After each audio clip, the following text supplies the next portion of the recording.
Have you ever wondered why a project your community needs suddenly costs so much more than expected? Or why something that was supposed to take 2 years takes 3? Maybe it's the road you drive every morning, a water project nobody notices until something goes wrong, a new school, a treatment plant, or the electrical infrastructure needed to keep an entire community running. Here's something I think we're going to hear much more about. Some of those projects may soon be competing with the artificial intelligence revolution. Not for software, for transformers, for electricians, for engineers, for contractors, for construction equipment, for electricity, and especially here in Arizona, potentially for something even more fundamental: water. That's why this matters to you. I'm Raymond Acuna. I've spent nearly half a century around public works and infrastructure. I've watched Arizona grow tremendously. And I've watched engineering move from hand calculations and drafting tables to computer-aided design, GIS, digital models, and now artificial intelligence. I've learned something during that time. Every generation gets better technology. But every generation still has to build things in the physical world, and the physical world doesn't move at software speed. That's where we're headed towards something I call the capacity collision. It happens when everybody needs the same limited resources at the same time, and Arizona gives us a front row seat. Think about everything we're asking Arizona's infrastructure to do right now. We're building one of the world's most important semiconductor manufacturing centers. We're seeing enormous interest in AI and data centers. Pinal County continues growing. Transportation infrastructure has to grow with it. Phoenix and other communities are preparing for a more uncertain Colorado River.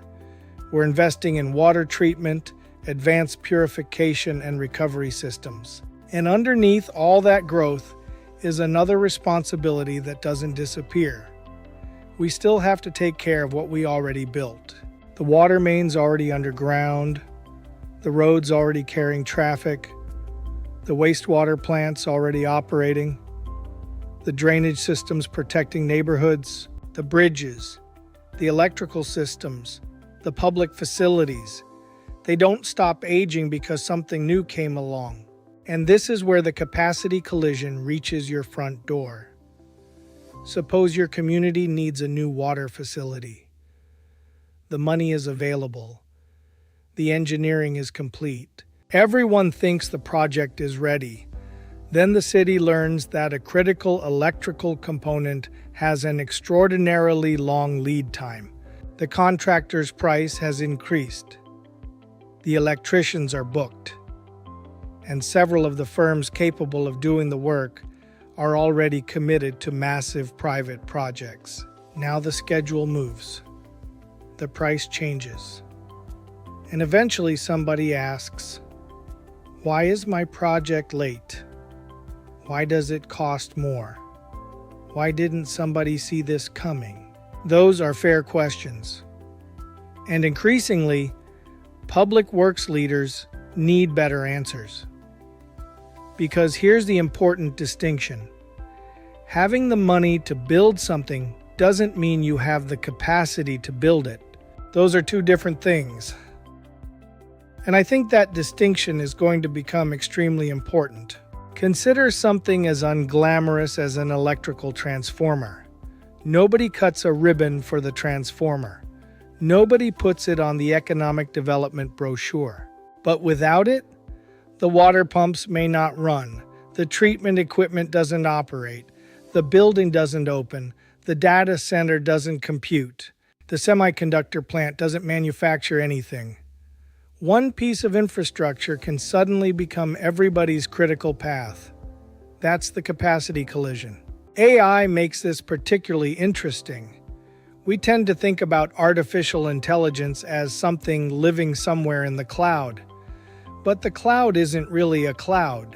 It's buildings, land, servers, electrical substations, transmission lines, cooling, backup power, construction equipment, water in some applications. and thousands of people designing, building, and operating those systems. The digital economy has a very large physical foundation, and increasingly that foundation overlaps with public works. So should we stop building data centers? No. Should Arizona stop pursuing semiconductor manufacturing? Absolutely not. Should we be afraid of artificial intelligence? No. I think we're asking the wrong question. The better question is, how do we make growth successful without weakening the infrastructure people already depend upon? That's a public works question.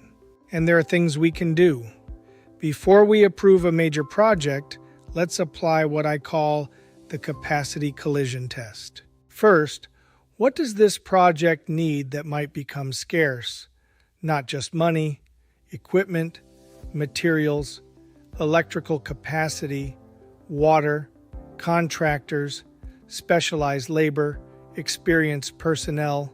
Second, who else will need the same things when we're ready to build?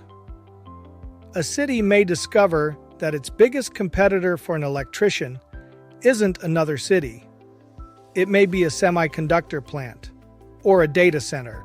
Third, what is really controlling our schedule? The construction schedule may say one thing. The transformer manufacturer may say something very different. Fourth, what happens if that critical resource arrives 12 months late or 24 months late? What happens to the project? What happens to the budget? And most importantly, what happens to the public service that project was supposed to provide? And fifth, what can we do today instead of discovering the problem tomorrow? Maybe we procure critical equipment earlier. Maybe we allow technically acceptable alternatives. Maybe we change project sequencing. Maybe owners coordinate purchasing. Maybe we strengthen apprenticeship programs. Maybe we bring contractors into the discussion earlier. Maybe we invest in the next generation of engineers, operators, electricians, and construction professionals. That's what planning for capacity looks like. For those of us responsible for public infrastructure, this changes capital planning. A 5-year capital improvement program cannot simply say, here's what the project costs today. Add inflation, build it in 5 years. We need another question in that spreadsheet. Will the capacity actually exist when we need it? Equipment capacity, contractor capacity, utility capacity, workforce capacity, and institutional capacity. Because a perfectly funded project without those things is still a project that cannot be delivered. And if you're watching this as a resident rather than an engineer, here's why you should care. This affects what your community can afford, how quickly roads get improved, how reliably water reaches your home, how much infrastructure costs, how quickly new jobs can be supported, and ultimately, how successfully your community grows. Infrastructure may be mostly invisible, but when we don't have enough of it, everybody notices.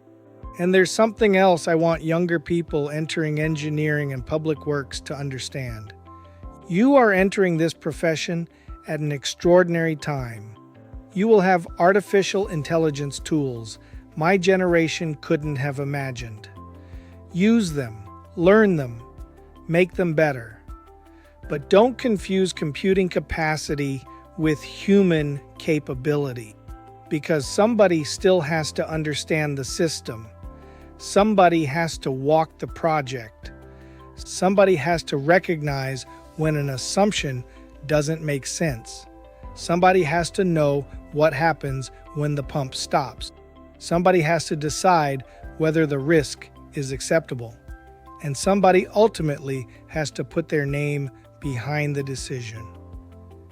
that responsibility doesn't disappear because AI gets better, it becomes more important. There's a great irony in all of this. We may be building the most sophisticated technology humanity has ever created. And one of the things determining how quickly we can build it may be something we've been making for more than a century: a transformer, or a transmission line, or a pipeline, or something even harder to manufacture: experience.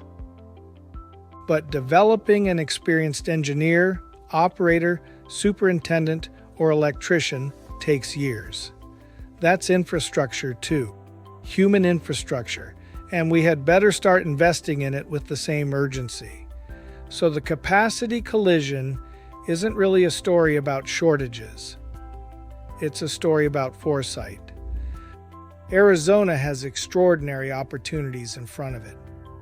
Artificial intelligence, semiconductor manufacturing, new industries, new communities, new jobs, but announcements don't make those things work. Infrastructure does, and infrastructure doesn't happen by accident. People plan it, people finance it, people design it, people build it, people operate it, and the next generation inherits it. That's why this matters.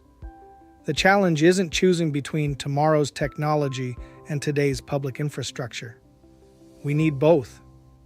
Our responsibility is to make sure one doesn't quietly consume the capacity required by the other. That's engineering stewardship. That's public works. And that's the Public Works Edge. I'm Raymond U. Acuna. PEAI can assist. Human judgment governs. And whatever technology comes next, somebody still has to make the real world work.